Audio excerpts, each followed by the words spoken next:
This is video 2 of a series that I'm doing on hormonal imbalance, the endocrine and nervous systems, and nutrition.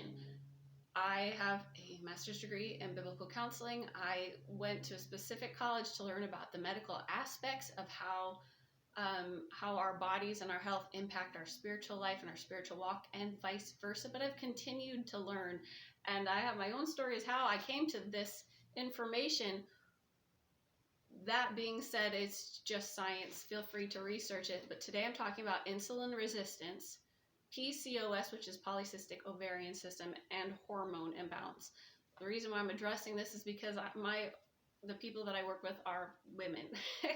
And you probably aren't really super interested in insulin resistance unless you're dealing with something like PCOS or the inability to ovulate. But it is a big deal. It can cause acne, it can cause hair loss, it can cause weight gain, it can cause facial hair, so many wonderful, wonderful things. But it all stems from insulin resistance. But I heard this quote, and when I was younger and I first started in biblical counseling, I thought, man, if people just knew the truth, they would change and their lives would be better. And that's not true. People don't change unless not changing is worse than changing. And even then, it's still like hit and miss. And so as I was researching this, somebody said, people would rather change their religion than to stop eating their favorite foods. And that's very, very often true. So I'm going to give you this information. I'm going to tell you what you can do to stop it, but it is between you and God to fight that daily battle. So the first thing is that I'm talking about energy creation. If you watched the first video, I talked about the oxygen or the low oxygen side of chronic fatigue and chronic stress, chronic inflammation.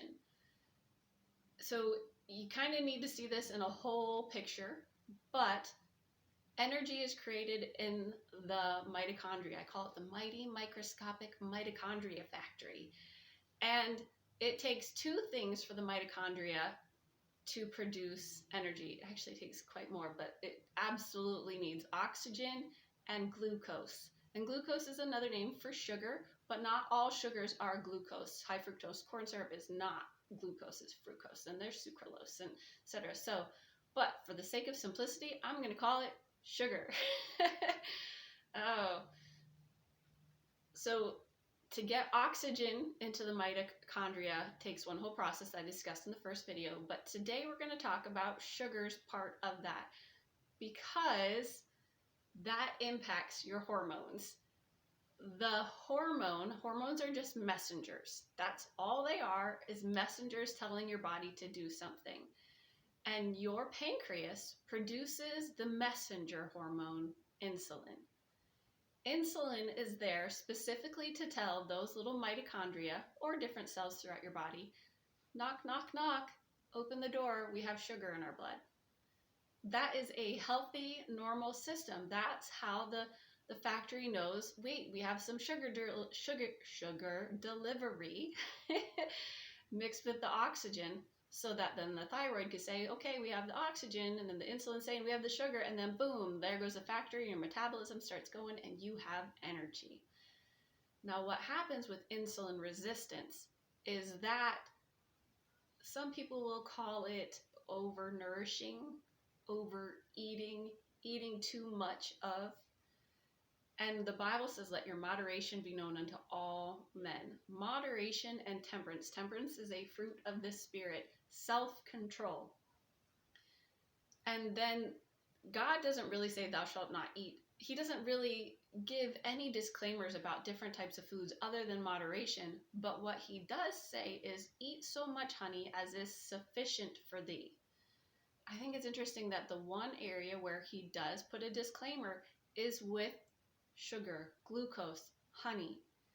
Because when you eat too much specifically of sugars and those refined carbs, which are really just, they're a sugars just in a different form. Their body sees it as a sugar. If you eat too much of them, what happens is, I'm going to take you to imagine your cell as a suitcase. And you have put a whole bunch of of stuff inside that suitcase. And insulin's like, all right, we got some more stuff. So you put more clothes in the suitcase. And insulin says, well, we got some more clothes. And you start putting more clothes in that suitcase. And, imagine it's a carry-on and it can only fit so much. And so you're kind of stuffing it down in there. And you're like, hey, can you come here and sit on this so I can zip it up? And it's there. But while you're trying to zip it up and the zipper's going to break, insulin's over here saying, hey, I got some more clothes for you. And there comes a point where you say, I literally cannot fit any more in this suitcase without it breaking. And that is what happens to the mitochondria. You literally have filled your cell with as much sugar as it can possibly have, and so then it starts resisting the insulin's message. The insulin says, we have some more sugar, and it says, no, we can't handle anymore.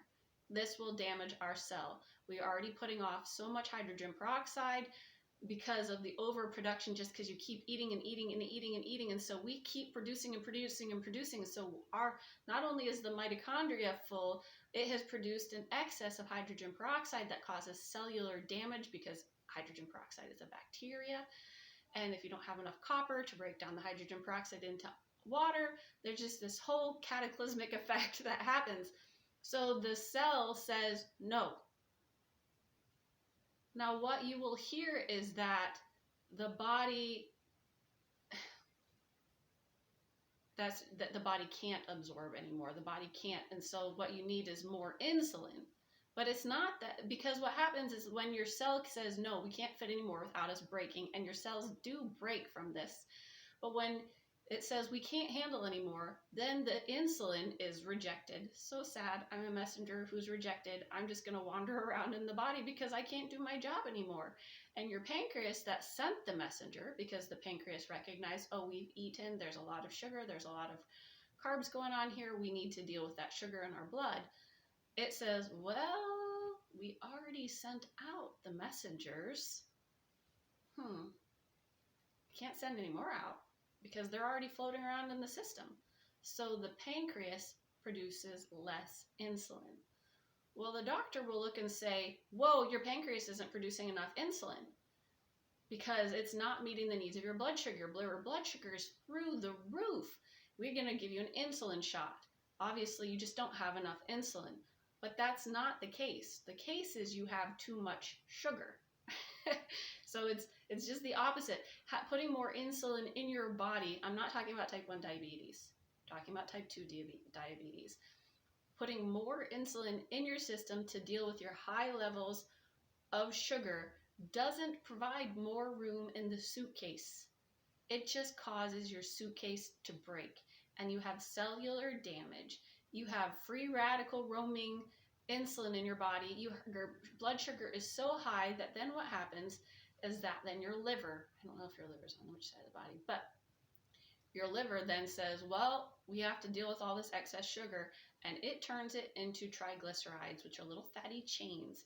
And so what happens is that all that sugar gets turned into long-term fat storage, and you'll start gaining weight and gaining weight and gaining weight, which is why obesity is one of the number one signs of diabetes and heart disease, because all those free-floating sugars that can no longer be put into your cells because the cells can't handle them. They don't have any more room for them without causing cellular damage.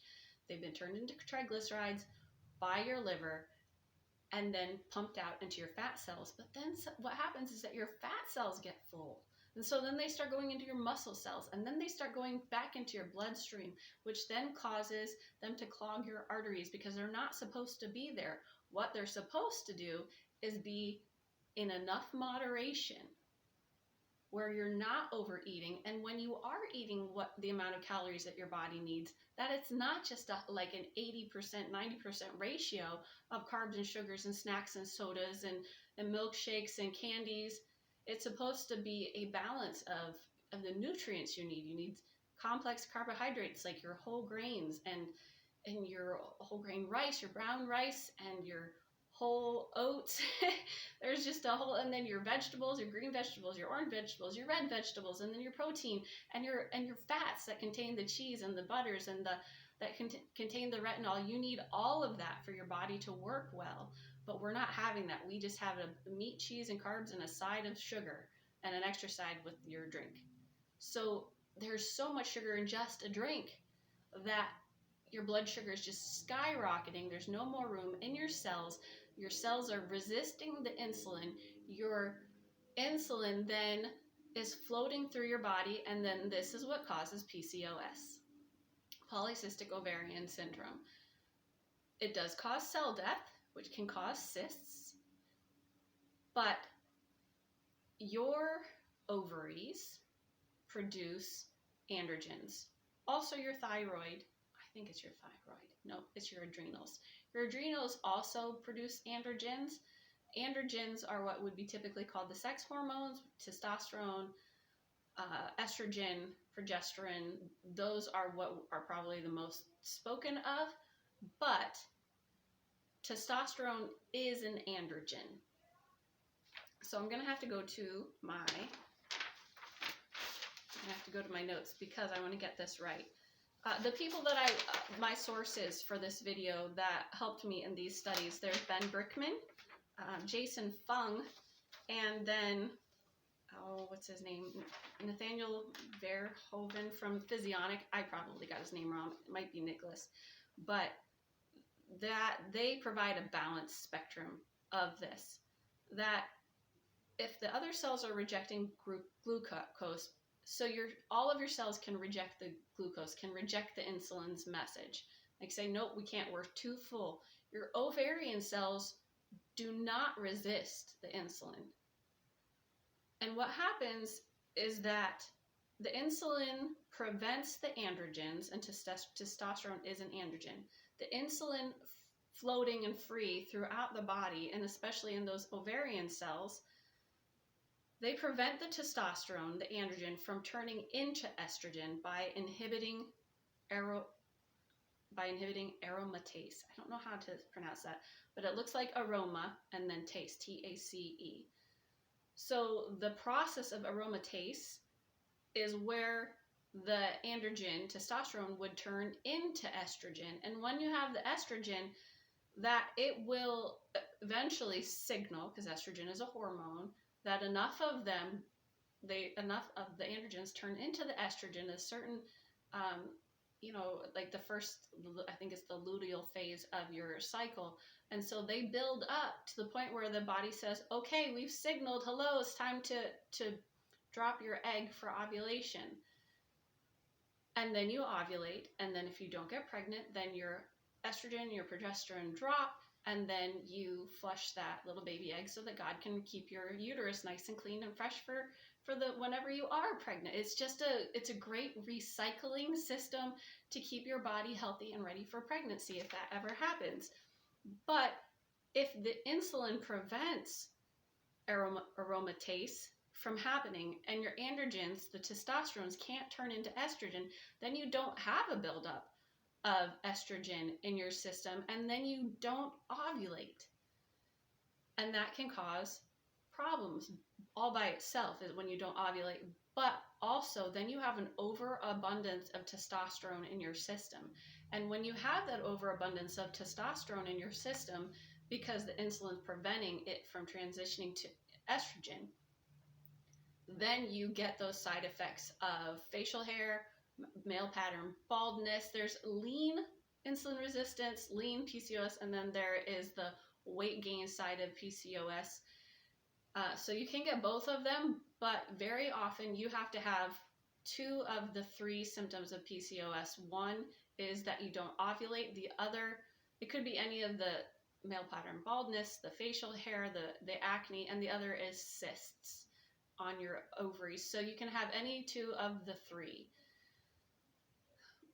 So that is what would categorize you in PCOS, but usually there's just a whole list that people can be like, yep, that's me.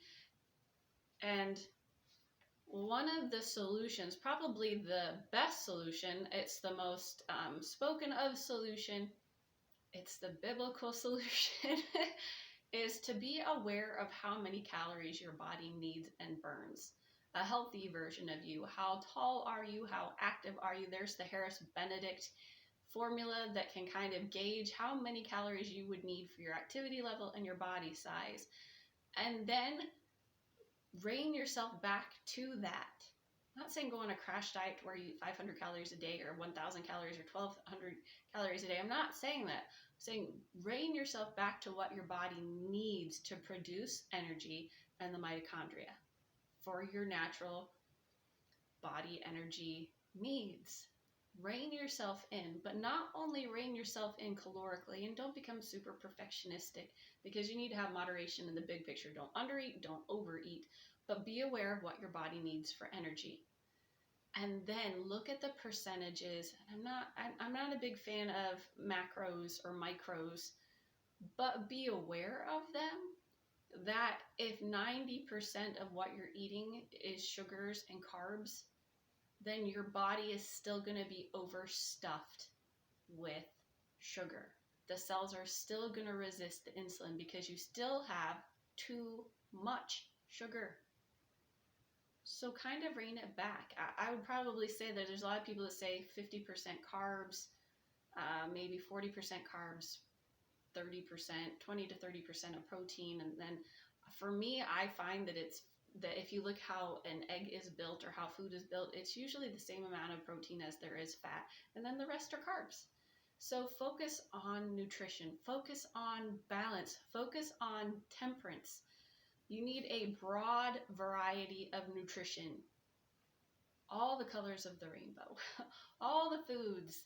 Try to eat as close to how God made it as possible, but eat moderately. When you wake up in the morning and you think, do I want pancakes with syrup, or do I want a piece of toast and some eggs?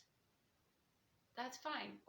But then people can kind of go crazy and they say, well, if one piece of toast and 2 eggs is good for me, then I'm going to have 2 pieces of toast, 4 eggs, 3 slices of bacon, splatter that with butter and jelly. And again, you have oversaturated your cell's needs for energy. And then it causes all of these problems. So overnutrition is the term that's used. It's called overeating. The Bible talks about gluttony. It is the cause of insulin resistance. It is the number one cause. It's not your pancreas failing in type 2 diabetes that causes that diabetes. It's the overeating that overfills your cells, and then your body rejects the insulin. The insulin is free floating in your body. So then your pancreas says, we don't need more insulin. We already sent it out there. They're still out there. And that causes insulin resistance. And just remember that when you're eating more, you're producing more hydrogen peroxide. And the body needs the copper and the retinol to take that hydrogen peroxide and turn it into water so that it doesn't damage your mitochondria. Key takeaways, it's your diet. It absolutely is. It's in moderation. It's overeating your sugars. It's overeating you can even overeat complex carbohydrates, but it's usually an imbalance and intemperance in your diet, especially drinks. Drinks have crazy amounts of high fructose corn syrup, which can't even be processed through your mitochondria. It's processed directly from your liver, which then goes straight to triglycerides, which causes heart disease. So be careful. Temperance is one of the fruits of the Spirit. Let your moderation be known unto men.